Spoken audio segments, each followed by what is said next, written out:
I want to take you down the rabbit hole of a problem that my own business had and talk about why and how I solved it the way that I did so you can learn about it with your own advertising and marketing, and to illustrate a point that I think the greater industry needs to be thinking about when it comes to marketing. So let's talk about it. I woke up one day and found out we had a problem. That problem was that there was this perception that Mammoth, my company, had a wait list of about 4 months to get a brand done, which is, logo, van wrap, stuff like that for plumbers, because that's our primary demographic, right? So I was starting to see this posted in groups and online of like, hey, Mammoth has a wait list, Mammoth has a wait list, Mammoth has a wait list. And I'm like, nuh-uh, not anymore. We did. And at one point it was true, but we hired and we trained to help deal with that, right? So I essentially just came to realize, oh, there's a false narrative out now by pure circumstance. Like nobody crafted it, nobody created it, no other like competitor went and like tried to maintain this. And so I ended up having to make a decision. And I've seen lots of business owners at these points of decision before, but not all of them handle it the way that I would. So I'm going to give you the way I wanted to handle it. In my eyes, one of the greatest powers of advertising and marketing is that you are proactive instead of reactive, right? So I could have sat back and went, well, I guess that's the way the market perceives us. We're going to have to wait for that to shake out when the few people who decide to trickle in through our system get a better experience, and then that'll proliferate out with its own word of mouth. That is an extremely slow way to do that, and I'm paying people in the meantime, so obviously I don't want to wait for that to happen. So what am I going to do? I'm going to take the bull by the horns. I'm going to craft this narrative now. And I do it with advertising.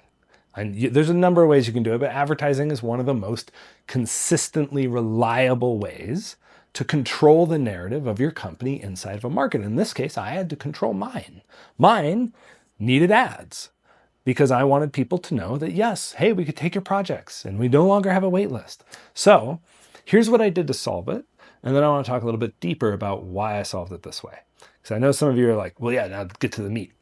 So very simple. I created a short reel that demonstrated that basically the concept of this whole video, that I woke up, I had a problem, and so here's what I did about it. And then I created 3 ads that I could run into the market in order to dispel that notion of Mammoth has a wait list. So what I ended up doing was making the headlines very bold, like no wait list, get started today sort of things. And then, become the plumber everyone loves to call, like become the market's favorite plumber, things like that. I played around with a few different headlines and launched those out to see the reaction. Here's what happened. It showcased the vans that we had, and within 2 days we had 4 consults for branding on the books. And so it worked. And now those ads are continually running because I can't stop them. I can't go like, well, we got 4 consults, we're good. Our conversion rate doesn't allow for that. We don't book every single like consult that we do as a actual client. Those are super helpful though. We try and give people good advice. But so what we ended up doing was I'm letting those ads simmer, and then I'm going to change them up. And I'm going to change them up again. And I'm going to change them up again to add variety, but also to ensure that I have the best version of it running. Every time you introduce new creative, you want it to do better than your old creative. And the only way to do that is by running creative. And there's a number of different ways to tackle that, especially with recent Facebook updates and things like that. So I ran these ads on Facebook. I retargeted anybody who had a consult with us before and used that as a sort of like the baseline for Facebook's targeting to go find more people like that. So if anybody else was in the sphere, they would get it too. And I retargeted it to our whole list, which is like 10,000 like plumbing companies across the US and Canada, and some are across the globe at this point. So that was the overall gist. Got those consults booked, made me feel better. Now I'm just watching out for, okay, like, do we see a lull? Are they booking well, right? So I'm still in the flow of fixing this, by the way. It's not like I fixed all my world's problems and I'm hunky-dory no matter what. And that's normal. It's a normal flow of marketing. Okay, so I ran ads to fix this problem. Let's get back to why I did that. I see this notion with a lot of companies who take what the market gives them. And it's kind of defeatist. Like you talk to them and they're like, well, this is the way, them's the breaks, kid. This is all I got. And I'm like, you have so much power sitting in your hands that you aren't using to help push your own world forward. And it's not just your business. A lot of times when I'm talking to people, it's their livelihood, right? It's their lifestyle. It's their family. It's the people who work for them. It's leveling up their world. And what they're doing is they're just taking what the world gives them. They are basically victims of whatever opportunity lands, victims of circumstance, right? And yes, you're always going to have circumstances. I couldn't control the fact that we had this narrative out there. People, like, that's how people work. But I could control how long it stayed out there. I focused in on the thing that I could control, which was people need to know something about my company. I'm going to run out and tell them. And I'm not going to tell them by leaving comments here and there across a couple social media posts, because that doesn't have the sinking in effect that I actually need. A lot of people underestimate the volume that they need of eyeballs to get the reaction that they're trying to get. With advertising, I was able to do it by the thousands overnight.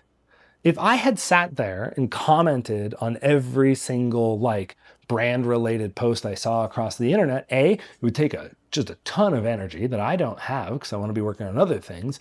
And B, it would be slow. It would reach hundreds of people, and I didn't want that. I had 10,000 people in my list that I could have let them know that. And so I did. And those ads are still hitting those people because they're not all in the decision to pay attention to me right now. And I know that, and that's okay.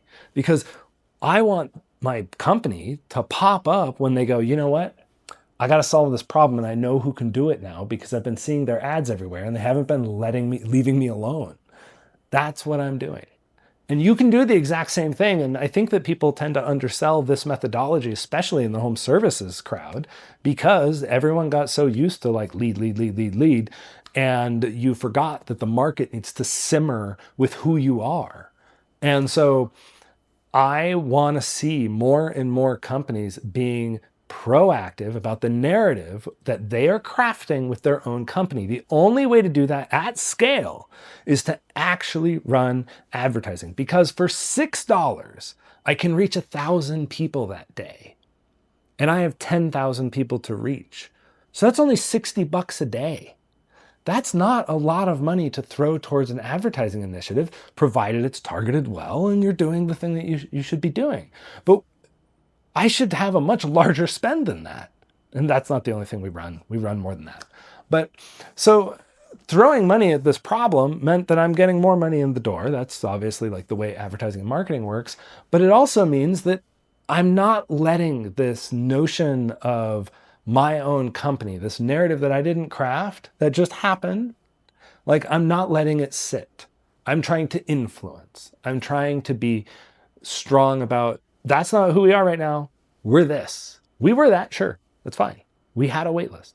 But now we're open, ready for business, and can't wait to serve. It's one of those. This isn't meant to be an ad for Mammoth, by the way. This is just the way things kind of shake out. I want to take you guys on the lessons that I learned and the musings that I have in my head about this stuff. So if you are looking at your company, and let's see how this would work for a plumbing company. If you're looking at your own company and you are going, man, nobody knows me, or nobody knows that I can help them. Nobody knows that I do a service. Nobody knows that I have availability. Or people think something else about me that I don't want them to think. If you find that people think you do kitchen remodels and all you do is residential home service repairs or replacements, right? That's a different game, and you need to control the narrative. You can't just sit back and let everybody else decide who you want to be on, I was going to say on the internet, but it's bigger than that. It's in the market.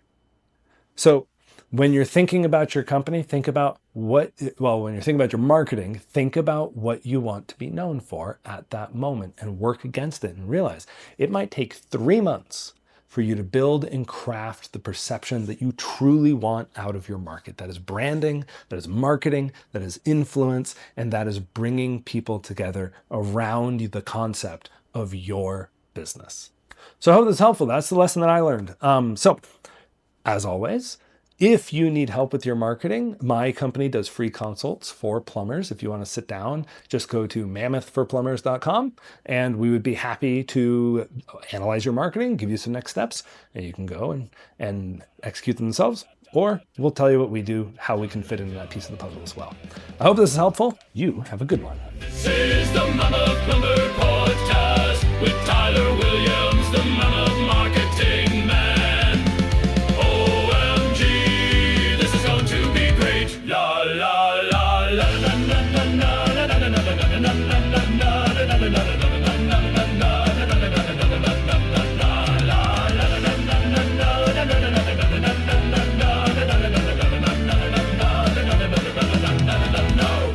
This is a Mama Plumbing Podcast with Tyler Williams, the Mammoth Marketing Man. OMG, this is going to be great. This is the Mammoth Plumber Podcast with Tyler Williams, the Mammoth Marketing Man. OMG, this is going to be great. La la la la la la la